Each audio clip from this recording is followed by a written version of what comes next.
Cuando hablamos de los planes salvadores del Señor Jesús, o de Dios más bien, de los planes salvadores, debemos reconocer la centralidad de Cristo, todas las cosas que Dios ha querido hacer para la salvación de seres pecadores tienen un centro, y este es Cristo. Gracias a Cristo, judíos y gentiles pudimos ser atraídos a la salvación solamente por Él. Si bien reconocemos que Dios quiso traer a judíos y a gentiles por distintos caminos, por así decirlo, o más bien, traerlos desde distintos contextos, los trajo por un solo camino. El contexto de los judíos era un contexto de privilegios. Ellos estaban en el pueblo donde Dios estaba adelantando sus planes salvadores, pero Dios los trajo desde sus privilegios, los trajo a través de Cristo, a Él, para conformar un pueblo. Los gentiles, en cambio, hermanos, fuimos traídos desde un contexto de completa ignorancia y desconocimiento de Dios, pero Dios también de allá nos trajo. Y a los judíos creyentes y a los gentiles creyentes nos trajo a través solo de Cristo. Pero cuando hablamos de la obra de Cristo, también es necesario que pensemos como en círculos concéntricos. Un círculo y un círculo dentro y un círculo dentro, pero en toda la mitad de esos círculos se encuentra la muerte de nuestro Señor Jesucristo. Pero la obra de Cristo no solo es la muerte de Él, sino que usted debe pensar en todos esos círculos que se van ampliando, sin los cuales su sacrificio en la cruz no hubiera tenido el efecto deseado. Piense en algo: si solo hubiera sido necesario la muerte de Cristo, no hubiera habido encarnación, o por qué Él vivir hasta los 30 y tantos años, por qué Él tendría que obedecer la ley. Lo que quiero que pienses es que todas esas cosas eran necesarias, como unas plataformas que iban creciendo para que entendiéramos el sacrificio de la cruz. Es decir, hermanos, la obra de Cristo es muy amplia. Él tuvo que encarnar, ser un ser humano. Él tuvo que vivir toda la vida obedeciendo todos los mandamientos de la ley de Dios.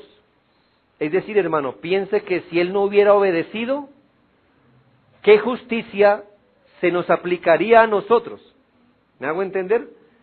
Gracias a que Él obedeció, cuando una persona cree, esa obediencia se le pone, se le atribuye o se le imputa a una persona. Pero si Él no hubiera obedecido, ¿con qué justicia andaríamos nosotros hoy?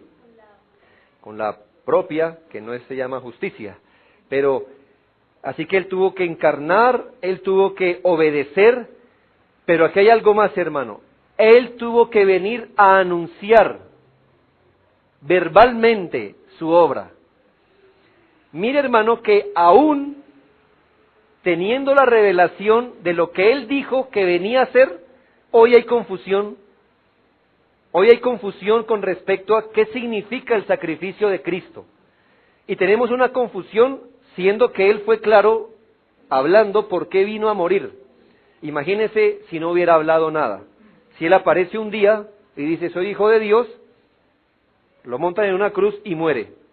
Así que hay otra cosa, no solo su encarnación, no solo su obediencia, sino su predicación. Era necesario, hace parte de la obra de Cristo, que Él viniera a predicar el Evangelio. Lo vemos en Lucas 4, es un buen texto, quizá uno de los sermones más pequeños que se hayan predicado jamás en la historia. Y es un buen contexto que lo entendamos. Lucas 4:14, y Jesús volvió en el poder del Espíritu a Galilea. Les recuerdo que Él inicia su ministerio siendo tentado en el desierto. Y dice, y se difundió su fama por toda la tierra de alrededor, y enseñaba en las sinagogas de ellos, y era glorificado por todos. Vino a Nazaret, donde se había criado, y en el día de reposo entró en la sinagoga, conforme a su costumbre, y se levantó a leer. Y se le dio el libro del profeta Isaías, y habiendo abierto el libro, halló el lugar donde estaba escrito: el Espíritu del Señor está sobre mí, por cuanto me he ungido. ¿Para qué? Muy bien, para evangelizar. ¿Ve? El Espíritu lo ungió para evangelizar, para sanar a los quebrantados de corazón, a pregonar libertad a los cautivos, vista a los ciegos, libertad a los oprimidos, a predicar el año agradable al Señor. Si nota, hermanos, que era necesario que Él viniera no solo a morir, sino se encarnó a obedecer, a predicar el Evangelio, a predicar verbalmente, de manera que nadie frente al sacrificio en la cruz mirara y se preguntara, ¿qué quiso hacer Dios con ese sacrificio? ¿O qué querría hacer Cristo muriendo en esa cruz? No. Él vino a predicar, a decir, mire, yo vengo a esto y lo otro.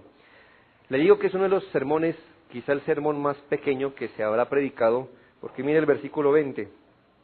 Y enrollando el libro lo dio al ministro y se sentó. Y los ojos de todos en la sinagoga estaban fijos en él, y él comenzó a decirles, hoy se ha cumplido esta escritura delante de vosotros. Fin. Algunos dijeran, pastor, ¿por qué no predica así de breve? Hermanos, yo no soy Jesús. Sus palabras debieron ser, de hecho fueron, una espada a los corazones. Dijeron, han leído Isaías todo el tiempo, ¿no? ¿Qué si les digo? Que aquí se está cumpliendo hoy ante sus ojos este anuncio. Hoy se ha cumplido. Ustedes tienen el privilegio de ver lo que Isaías profetizó 600 años antes. Usted hubiera pensado que hubiéramos puesto esa cara a nosotros y nos hubiéramos arrodillado ante él, pero lo sacaron para apedrearlo. Así que entendieron el sermón, eso es lo bueno.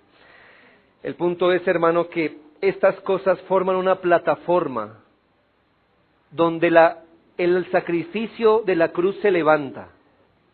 Todas esas cosas eran necesarias para entender el sacrificio en la cruz.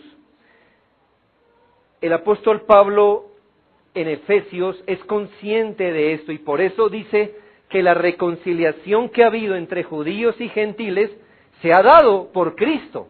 Claro, vimos el versículo 17, capítulo 2, 17, y dice, y mediante la cruz, y vino y anunció las buenas nuevas de paz a vosotros, que estabais lejos, y a los que estabais cerca. ¿Nota? O sea que el apóstol Pablo entiende en su mente que el Señor Jesucristo, por supuesto, muere en la cruz, pero también vino y anunció las buenas nuevas. Y para mí esto tiene una aplicación inmediata, hermanos. Nadie va a entrar a los planes redentores desconociendo el Evangelio de Cristo. O sea, nadie puede pensar que está dentro de los planes salvadores de Dios, pero que el Evangelio no conoce nada. Como usted puede notar, era necesario, y lo es ahora hoy, que cualquiera que quiera venir al conocimiento del plan salvador, venga a través del conocimiento del Evangelio. Dios no espera que el hombre sospeche la manera como puede ser salvo, ni intuya cómo el hombre puede ser salvo. Hablábamos hace 8 días, cómo nuestros antepasados suponían lo que sus dioses querían. Mirando el clima, ¿no? Si pedían lluvia y llovía, ellos decían, no, Dios como que está alegre. Pero si pedían lluvia y había sequía, ellos decían, está bien bravo. Cosas así, suponiendo, intuyendo. Pero Dios nos dijo estas cosas. De manera que esto es muy importante, hermanos. Nadie será salvo desconociendo el Evangelio. Nadie lo será. Eso nos dice a nosotros, hermano, mucho, mucho. Oramos por el no creyente, por supuesto. Pero ¿qué falta, hermano? ¿Qué falta? El Señor no solamente dijo oren. De hecho, debemos orar por el no creyente. Pero el no creyente no se salvará a punta de oraciones, sino exponiéndolo a las verdades del Evangelio. No digo que no oremos, hay que orar, hermano. Pero, hermanos, hay que hablar el Evangelio. Cristo fue el primer evangelista. Él vino a anunciar las buenas nuevas.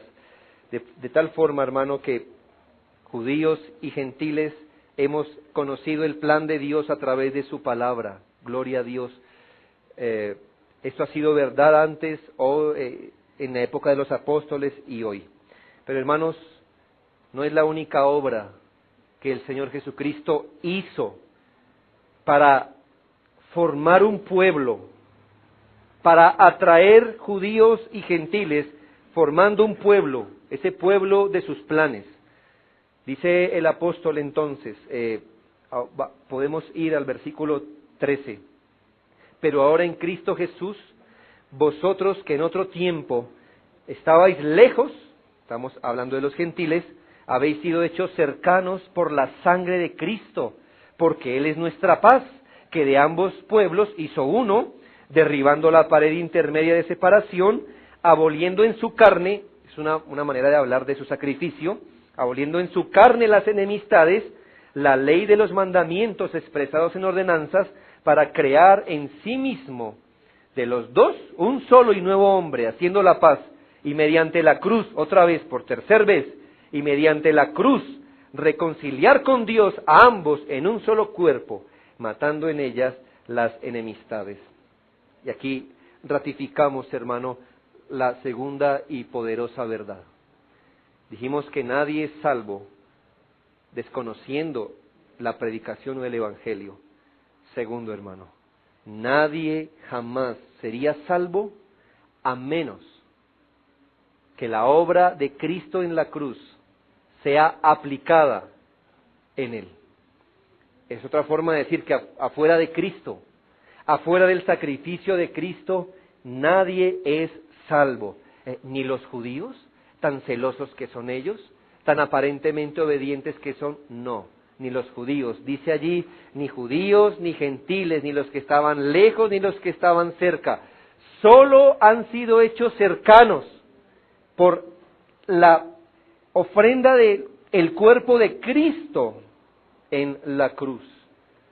No hay diferencia, hermanos, donde quiera que se haya un judío, no importa su abolengo, si quiere ser salvo, vendrá a través de Cristo. Y no importa dónde esté un gentil, si quiere ser salvo, tendrá que venir a través de la sangre o del sacrificio de Cristo. Nadie es del pueblo de Dios desconociendo el Evangelio y sin estar en Cristo. Muy importante esto. Tal vez los hijos de los creyentes tengan una esperanza falsa.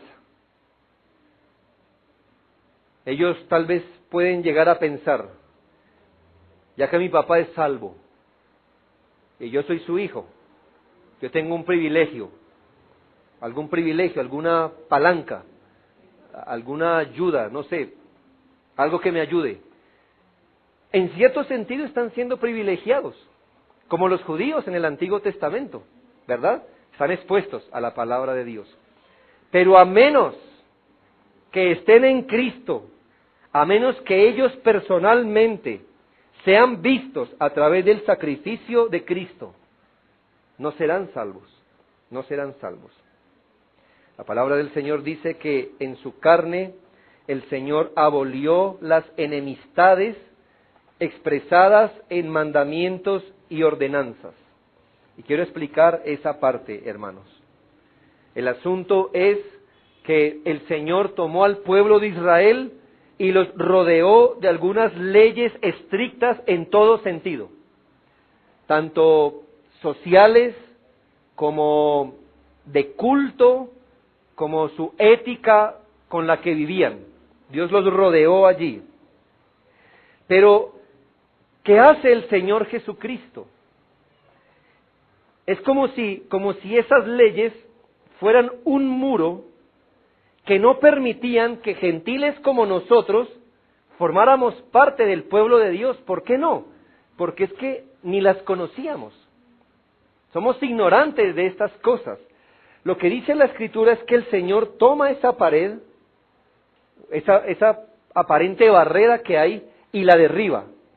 De tal manera, hermanos, que ahora, hoy día, sean judíos o gentiles, no estamos en ningún puesto privilegiado, ni estamos más en desventaja que cualquiera. Sencillamente, el que quiere ser salvo viene a través del conocimiento del Evangelio. Yo le pregunto a usted, querido hermano gentil, si pudiera recitar todas las leyes antiguo-testamentarias. ¿Alguno? ¿No? Así usted dijera, no, sí, las tengo claras, aquí en mi mente No. Pero ¿por qué somos salvos, hermano? Porque tenemos el conocimiento ¿de qué? Del Evangelio, de Cristo. ¿Me hago entender? De tal forma que para nosotros no es necesario acogernos y abrazar las leyes con las que Dios enmarcó a su pueblo, porque solo por un medio venimos a ser del pueblo de Dios.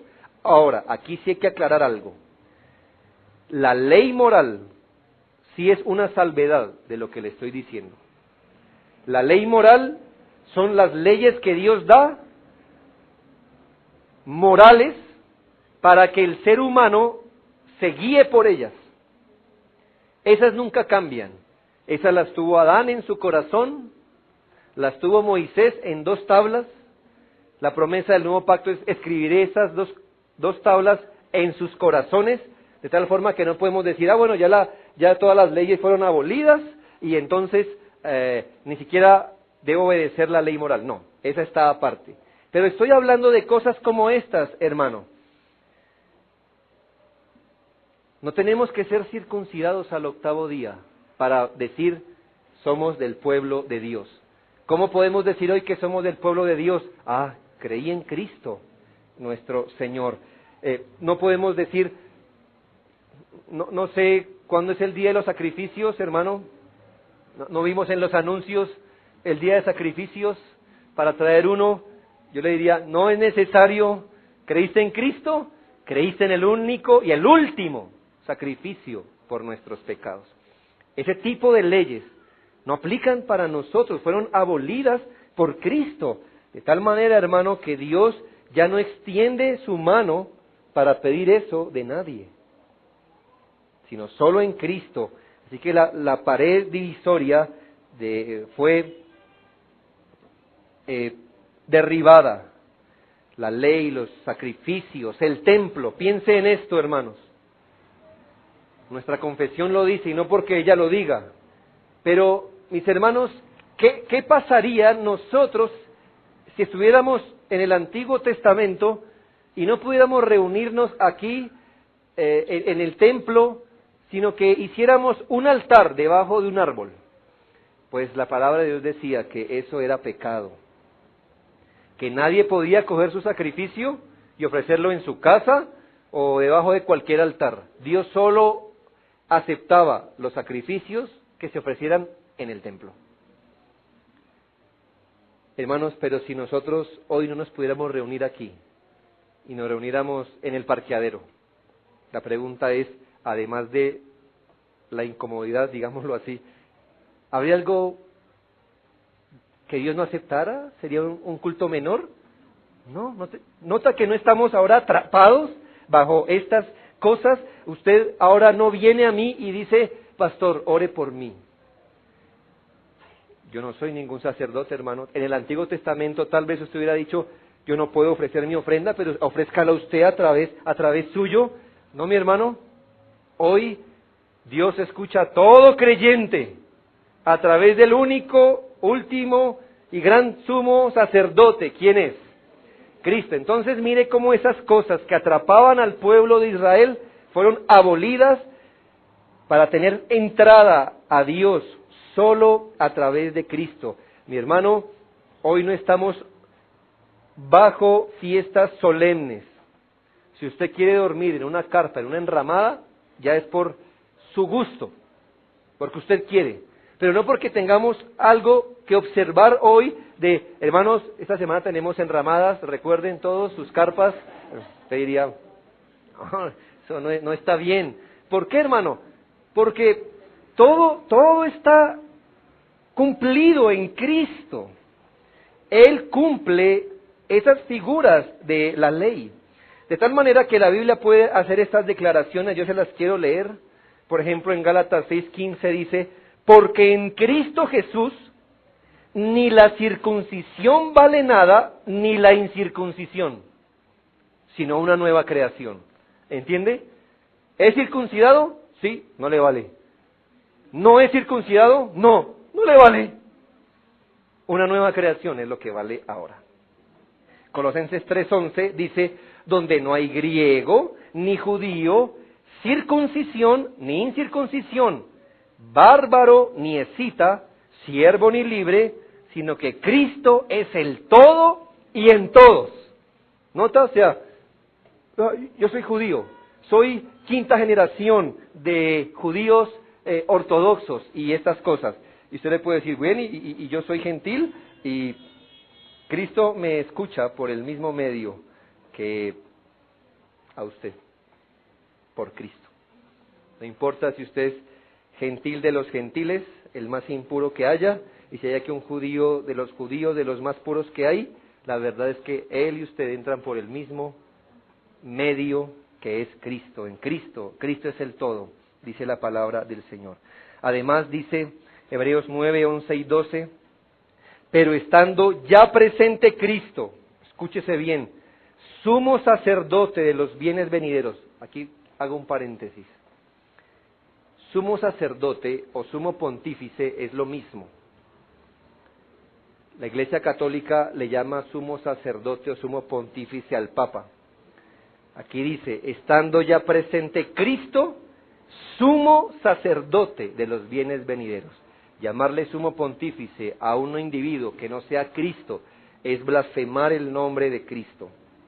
Pero escuche lo que dice, por el más amplio y más perfecto tabernáculo. Paremos ahí. ¿A qué estará haciendo referencia? Un tabernáculo más amplio. Escuche bien. No hecho de manos, es decir, no es de esta creación, y no por sangre de machos cabríos ni de becerros, sino por su propia sangre. Entró una vez y para siempre en el lugar santísimo, habiendo obtenido eterna redención. Quiere decir, hermano, que la realidad de Cristo es más grande.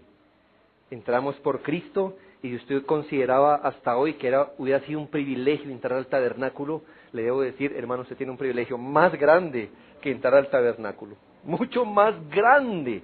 Si usted dice, hubiera sido un privilegio que mi ofrenda lo hubiera elevado a Aarón de sus propias manos, hermano, Cristo es nuestro sumo sacerdote.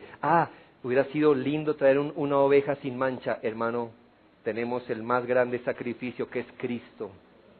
Usted hubiera dicho, me hubiera gustado estar a la distancia mirando si Dios aceptó o no el sacrificio. Pues yo le digo, hermano, hoy tiene una mayor ventaja porque Cristo obtuvo eterna redención en la cruz. Y eso lo hizo Cristo cuando murió en la cruz, hermano. Hoy no nos preguntamos en qué templo vamos a adorar. ¿Nos circuncidaremos aún como cristianos? ¿Guardaremos las fiestas del Purim, del Hanukkah, fiestas rituales de los tabernáculos? Hermano, dice la Biblia, Cristo abolió estas leyes expresadas en ordenanzas. Pero también, hermanos, Cristo, además de hacer eso, reconcilió a ambos pueblos, judíos y gentiles, en un solo cuerpo. Hay una teología, y aquí hablamos con respeto, por supuesto. Hay hombres de Dios, y sobre todo uno que me duele, que piense así. Ellos piensan en su teología que Dios tiene dos pueblos en la actualidad. El pueblo de Israel, al que le hizo sus promesas, entonces el Señor está adelantando sus planes, pero la iglesia surgió porque los israelitas lo rechazaron, entonces la iglesia se desprendió, ¿cierto? Eran judíos, se desprendió y ahora están andando en la actualidad dos pueblos. Uno, el pueblo de Israel, y el otro, el pueblo, se llama la iglesia. Esta teología, esta forma de entender la Biblia, se llama dispensacionalismo. Y tal vez usted ni lo conocía, pero si usted viene de una iglesia carismática o pentecostal, usted era dispensacionalista. Se va a decir, ¿verdad? No sabía que... bueno, bienvenido. Eso era lo que era. De hecho, se nos enseñó a que Dios tiene un trato preferencial con los judíos y la iglesia ahí va, ¿no? Lo que pasa es que el Señor le puso pausa al trato con los judíos mientras sigue con la iglesia. Llega un momento donde el Señor arrebata a la iglesia, ahora sí sigue con los judíos. ¿Ha escuchado eso? Bien, sí. En el fondo está eso. Dios tiene un plan con dos pueblos, simultáneamente. Judíos y la iglesia. Bien, hermanos, el apóstol Pablo, versículos 14 y 15, dice, porque Él, Cristo, es nuestra paz, que de ambos pueblos hizo uno. Está claro, hermano. Es decir, no solo derribó la pared intermedia, dice allí, versículo 15, para crear en sí mismo de los dos un solo y nuevo hombre, haciendo la paz. ¿Cómo? Mediante la cruz. Otra vez, hermano, qué interesante, ¿no le parece? Ese día en la cruz pasaron más cosas de las que hubiéramos podido entender a simple vista. Ese día no solamente estaba perdonando los pecados del pueblo de Dios, nos estaba dando de su justicia, sino que en ese mismo momento estaba tomando un martillo y aboliendo la pared intermedia, pero en ese mismo sacrificio estaba tomando a los judíos elegidos y a los gentiles elegidos y los estaba uniendo como un solo cuerpo, un solo cuerpo. Esto es increíble, hermano, tan increíble para nosotros los gentiles, pero tan difícil de tragar para un judío. Él va a decir, no. ¿Recuerdas la parábola de el hijo pródigo? ¿Qué siente el hermano que no se fue? Diciendo, no, esto es injusto, yo nunca me he ido. ¿Ve? Eso es lo que siente el judío. Pero yo he guardado mis hijos circuncidados, la ley, las fiestas, yo he hecho eso. Y viene este gentil que no ha hecho nada de eso y se siente y me dice que el reino de Dios se alegra y aplaude cuando uno de estos se arrepiente. Y el Señor Jesucristo dijo, ¿me entendió eso? Sí, entonces me entendió bien. Eso es lo que pasa. Tanto así, hermano, que tenemos los mismos privilegios y ordenanzas bajo las que estuvo el apóstol Pablo. Increíble, ¿no cree? Abraham, Isaac y Jacob. Es decir, yo sé que usted piensa, Abraham, yo. Jacob, yo. Hermano, en la cruz, ¿sabe qué Cristo hizo? Todos son mi pueblo. Todos son mi pueblo. Él solo tiene un hijo favorito. ¿Sabe quién es? No me diga, yo. No.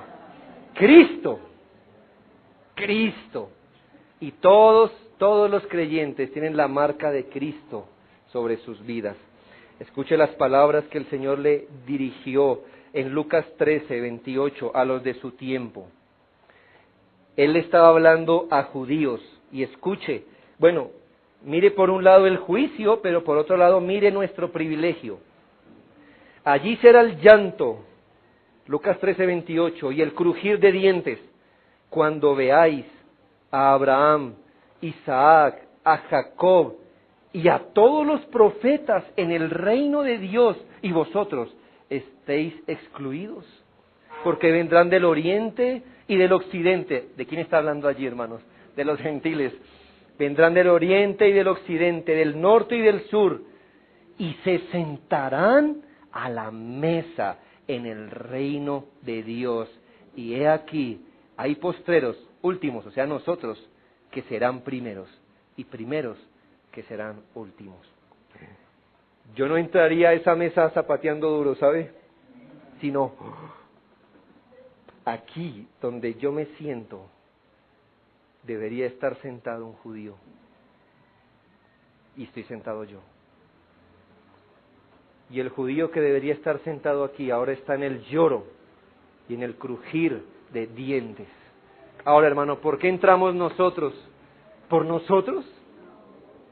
No, hermanos, dice, hizo de los dos un solo pueblo, por su cruz, por su cruz, por su cruz.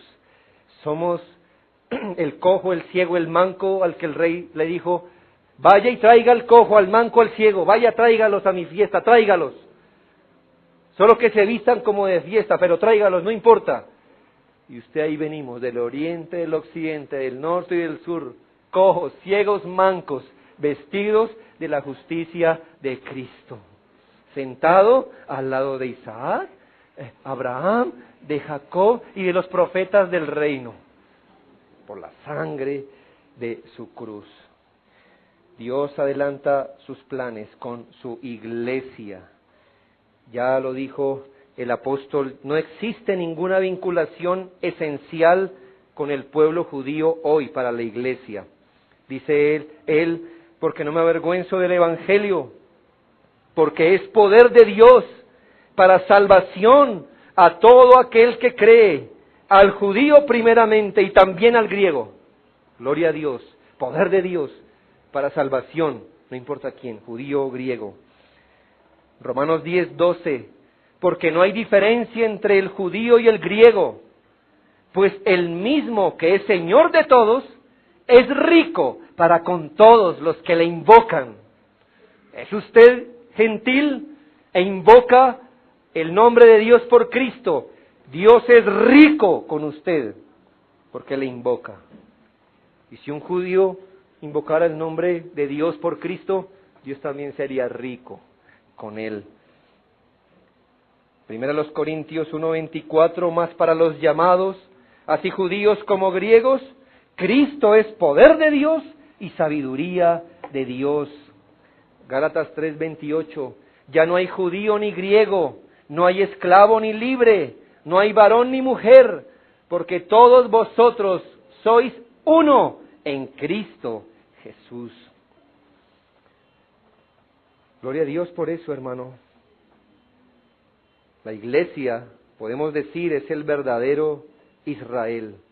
Y como dice Romanos 2:28, nosotros somos la verdadera circuncisión. Es muy probable que el judío tenga circuncidado su carne, nosotros tenemos circuncidado el corazón. Y es lo que vale, el corazón. ¿Fuiste perdonado? ¿Fuiste librado de tus pecados? El Señor tuvo misericordia de tu impureza y te perdonó. Eres entonces un judío espiritual, eres del pueblo de Dios. Esa es nuestra esperanza. Y por último, hermano, allí en la cruz, Él se estableció como nuestro único mediador, versículo 18.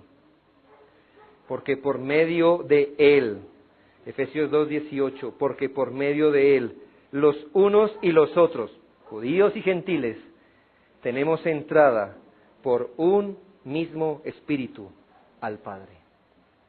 Queridos hermanos, esta es nuestra realidad. Piense en esto, es glorioso. Se acerca Abraham al reino de Dios y se pregunta, ¿por qué dejaremos entrar a Abraham al reino de Dios? ¿Por su fe? No, hermano, él flaqueó en la fe. ¿Por su obediencia? No, porque después de una promesa él buscó a su concubina, ¿no? ¿Por qué? ¿Por qué lo dejamos entrar? ¿Por qué? Y por allí se dice, por Cristo. La única manera en que él puede entrar. Así que las puertas del reino se abren para Abraham, solo por Cristo. Pero se acerca usted, hermano. ¿En cuántas biografías aparece su nombre? Ninguna. ¿Usted es el padre de qué? Abraham es el padre de la fe, al menos, ¿no? ¿Y usted como de qué? Usted dirá, pues mi padre de mis 2 hijos serán, porque no tengo más. No hay más, ¿no? Bueno, te acercas tú al reino de los cielos y te preguntan, ¿y por qué dejamos entrar a este? La misma respuesta que recibió Abraham, por Cristo. Porque él y usted tienen el mismo mediador, hermano. Eso es glorioso. Cuando usted pida que yo ore por algo, ojalá que sea como solidaridad. Hermano, ayúdeme a orar por solidaridad conmigo. Pero no piense, hermano, que yo tengo una línea más directa al trono de la gracia, hermano. Porque cuando yo oro, el cielo se pregunta, ¿y por qué lo escucharemos a Él? Y la respuesta es, por Cristo, porque Él mismo no merecería que se le escuchara. Solo Cristo lo hizo aceptable. ¿Y por qué tú eres escuchado? Por Cristo. Por el mismo medio en que yo soy escuchado, hermano. Aquí no valen pancartas, estudios, diplomas, ni lanzamientos de libros. ¡Nada sirve! ¡Nada sirve! Yo no llego allí con una docena de mis libros diciéndole, ¿te acuerdas, Señor?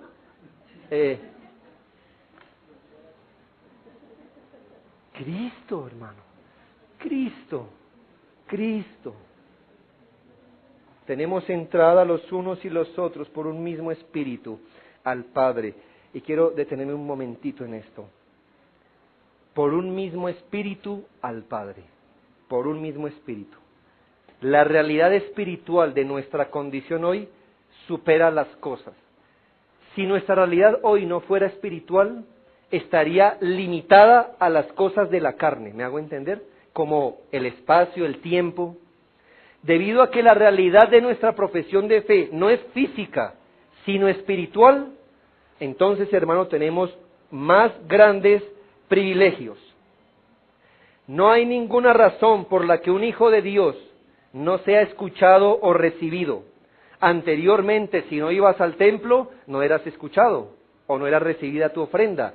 Pero gracias a que ahora el sacrificio no está limitado a un lugar, sino que es espiritual, donde quiera que haya un creyente que por Cristo invoque al Señor espiritualmente, donde quiera que lo haya, Él será escuchado.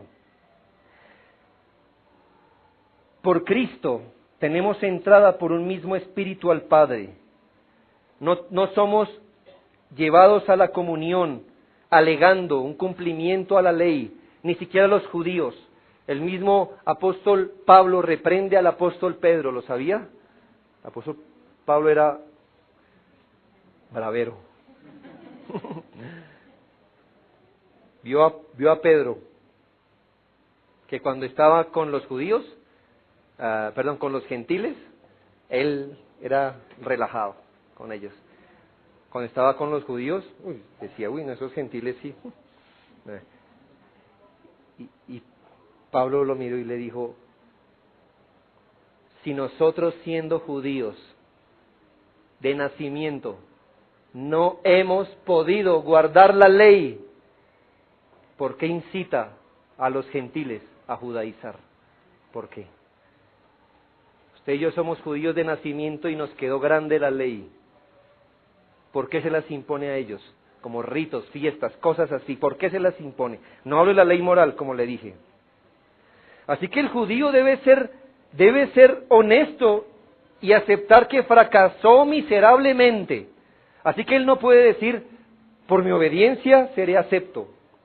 Por mi aceptación del Mesías seré acepto, porque también lo rechazaron. Como nación lo mataron. Pero los gentiles tampoco podemos usar nuestra ignorancia para decir, es que yo no sabía, Señor, entonces sí merezco estar por ignorancia. No, por la sangre de Cristo, por su mediación, por un mismo espíritu. De manera que por medio de Cristo, judíos y gentiles, sin ningún atenuante, palanca, favor, comodín, punto extra, tenemos entrada a la comunión con el Padre, solo por Cristo, solo por Cristo. No es verdad, hermanos, que hoy la gente está encontrando a Dios fuera de Cristo. Hace 8 días leí una declaración católica romana, donde dicen, bueno, aunque la gente no está encontrando a Dios precisamente, sí está encontrando a Cristo en sus religiones. Dice la Biblia, porque por Él tenemos entrada, por el mismo Espíritu al Padre, solo por Él, no por las demás religiones, solo por Cristo, o no hay ninguna aceptación. No importa, aún, si tú fuiste criado en la más estricta disciplina cristiana y has creído en Cristo, si hoy viniera el peor pecador que ha derrochado todo en placeres, que ha rechazado innumerables veces el Evangelio y se arrepiente y cree, él es salvo. Piensa en mi caso, hermano.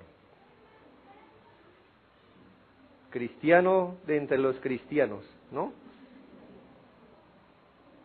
Mi madre creyó en Cristo desde los 12 años, mi padre desde los 17, así que yo ni estaba en planes. ¿Me hago entender?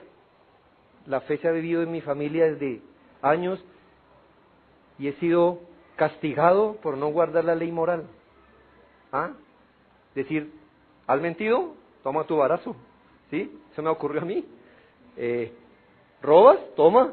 Estricto, estricto. Hay que hacer esto, no hay que hacer lo otro, hay que hacer esto, no hay que hacer lo otro. Toda mi vida. No me digas que puedes venir tú, que tienes 40 y tantos, 50 y tantos, y vienes a Cristo, y Él te perdona, sin haber guardado nada de lo que yo he guardado por tiempo. ¿Eso es lo que me dices? Sí, exactamente eso. Y yo no puedo decir, ay Señor, pero todos los castigos que me he aguantado yo, ¿qué va a decir Él? Por Cristo, es por Cristo, es por Cristo. Bien, tú has tenido una ventaja, dale gloria a Dios por eso. Pero no importa, hermano. La otra vez conversé con una persona y dice, no es justo. Yo he estado en el Evangelio tanto tiempo y esta persona me está diciendo que si se arrepiente, Cristo la perdona, es salva, igual que yo. Yo le dije, sí, eso es. No es justo. Yo le dije, correcto, porque la salvación no es por justicia. Si fuera por justicia, usted tampoco estaría aquí. Es por gracia, entonces usted y él caben, y yo quepo, y el que crea cabe. Porque si la salvación fuera por justicia, hermano, ¿quién sería salvo? Si Dios nos dijera, hablemos de lo que es justo. Hablemos de lo que es justo. Ya. No, hermanos, es por gracia. Tenemos entrada por un mismo Espíritu al Padre, dice la Biblia, porque por un solo Espíritu fuimos todos bautizados en un cuerpo, sean judíos o griegos, sean esclavos o libres, y a todos se nos dio a beber de un mismo Espíritu. Por eso, hermano, no tenemos, gracias a esta realidad espiritual, no tenemos que peregrinar cada año a Tierra Santa. No tenemos que ir como los musulmanes a peregrinar a la Meca, o como los indios bañarse en el río Ganges, ni visitar monumentos o sitios. ¿Por qué? Porque nuestra realidad espiritual es una, y por un mismo Espíritu tenemos entrada al Padre. Yo quiero terminar diciéndole esto. Hermanos, los gentiles debemos ser muy humildes en recibir este don y en ser conscientes de lo que tenemos. Hay una silla de oro en el reino de Dios con su nombre, en el cual usted no debió estar ahí. Usted no debió estar ahí, pero tiene su nombre, tiene su nombre. Ahora está con mi nombre. Y todo por gracia divina. Así que todo empezó hace 2 sermones con esta exhortación. Acordaos que en algún tiempo vosotros los gentiles, acordémonos de eso siempre, hermanos. Que si un judío entra al reino de Dios con solemnidad, ¿cuánto más nosotros? Pensemos en lo siguiente, hermano, usted y yo tenemos la oportunidad hoy de ver documentales, ¿no?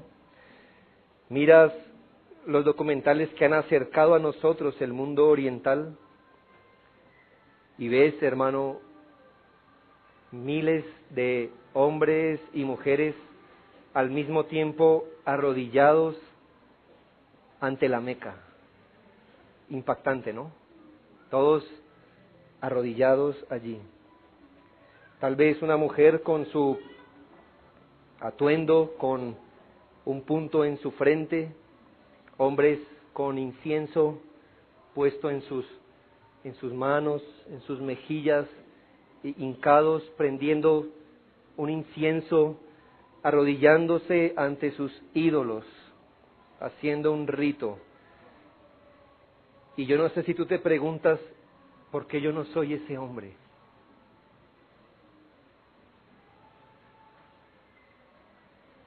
Yo debería estar allí. ¿Por qué mi hijo no es ese niño pequeño que está allí? ¿Por qué no eres el hombre que ofreció su hijo a Shiva o Vishnu? ¿Por qué entre tus manos hoy está una Biblia y no el Corán o el Bhagavad Gita? ¿Por qué no? ¿Por qué está hoy una Biblia en tu mano hoy? ¿Por qué estás seguro que cuando mueras estarás con Cristo y no en otra reencarnación o simplemente dejar de existir? Yo me pregunto eso, porque yo no soy ese hombre de túnica que se hinca ante un ídolo hoy. ¿Por qué yo no soy ese hombre? ¿Por qué yo no soy ese hombre? A mí también me molestan las procesiones, hermanos. Pero usted y yo tranquilamente hubiéramos podido seguirlas, pitando en nuestros carros y en nuestras motos. ¿Por qué no? ¿Por qué no somos ese hombre? ¿Por qué no lo somos? Hermanos míos, si miramos a Cristo y afirmamos que Él ha tenido misericordia de gentiles como nosotros, sus palabras, en su obediencia, en su muerte, Él hizo posible que hoy tengamos un pueblo y seamos parte de ese pueblo. Cristo es nuestro príncipe de paz, hermanos. Humillémonos entonces, hermano, ante su principado. Él es nuestra paz. De ambos pueblos hizo uno. Démosle gloria a Dios por esto. Oremos.